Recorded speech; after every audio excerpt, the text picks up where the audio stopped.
సర్లే ఇంకా సినిమా ముచ్చట్లు మన పార్థుగాడి కదా చెప్పేసుకుందామా ఏంటి? మీరే చెప్పండి. ఫస్ట్ టైం మీరు థియేటర్కి వెళ్తున్నారు, లైఫ్లో ఫస్ట్ టైం. అక్కడ థియేటర్ జనాలతో ఫుల్గా కలకల్లాడుతుంది. పవర్ స్టార్ పవర్ స్టార్ అని స్లోగన్స్తో అభిమానులు అరుస్తున్నారు. మీరు అప్పుడు జస్ట్ 5th క్లాస్. ఎలా ఉంటుంది ఆ ఫీల్, ఎలా ఉంటుంది ఆ వైబ్? ఆ ఫీలే వేరు కదా. ఇట్స్ లైక్ కొత్త కొత్తగా ఉన్నది స్వర్గం ఇక్కడే అన్నది అని హార్ట్లో ఒక సాంగ్ మోగింది మన పార్థుగాడికి. మీరు చెప్పండి, యాజ్ సినిమా లవర్గా ఈ సిచ్యువేషన్లో మీకు మోగుంటుంది కదా, అదే పాట మోగి ఉంటుంది కదా. అలా జల్సా సినిమా చూసి బయటకు వచ్చిన తర్వాత పార్థు ఒక ట్రాన్స్లో ఉండిపోయాడు. ఆల్రెడీ ఒక సినిమా ప్రేమికుడు, మరి ఉండడా చెప్పండి అంత హిట్ సినిమాకి. పార్థు వాళ్ళ నాన్న వాడికి డైలీ పాకెట్ మనీ కింద ఒక 10 రూపీస్ ఇచ్చేవారు. అవి సేవ్ చేసుకొని ఆఫ్టర్ 3 months ఒక వాక్మ్యాన్ కొన్నాడు. అదే భయ్యా MP3 ప్లేయర్.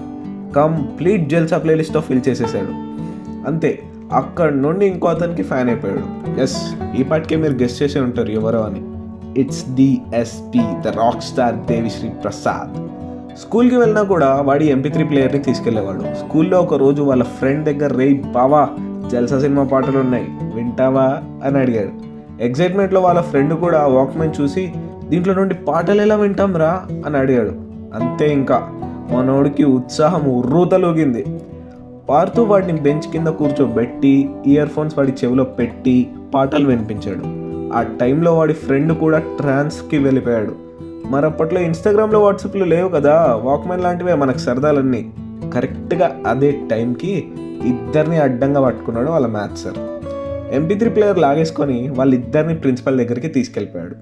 నెక్స్ట్ డే వాళ్ళ ఫాదర్ ముందు ప్రిన్సిపల్ వాడిని తిట్టడం, అండ్ అలాగే ఆ రోజు ఇంట్లో వాడి మీద కోపంతో పార్థుకున్న కొత్త MP3 ప్లేయర్ని వాళ్ళ ఫాదర్ బండకేసి కొట్టడం అన్నీ వరుసగా జరిగిపోయాయి.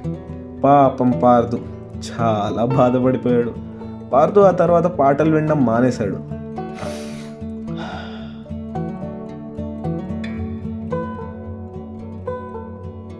బిర్యానీలో రైస్ ఎంత ఉండాలో స్పైస్ అంతే కోరుకునే జనం. అదే జనరేషన్లో ఉన్న మనం. వినోదం అనే విందులో కూడా అలాంటి ఇంట్రెస్టింగ్ మలుపు కోరుకుంటాం కదా. బా ఏమైనా ప్రాసెస్ వస్తుందా నాకే తెలియట్లేదు.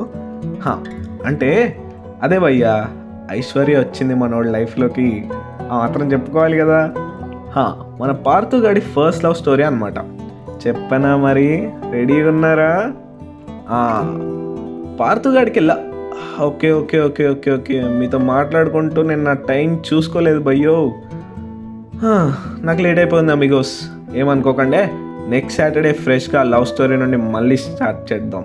అందాక ఎవరైతే ఫస్ట్ ఎపిసోడ్ వినలేదో కొద్దిగా చూసి విని మీ మనోభావాల్ని కమెంట్ బాక్స్లో వేసేయండి.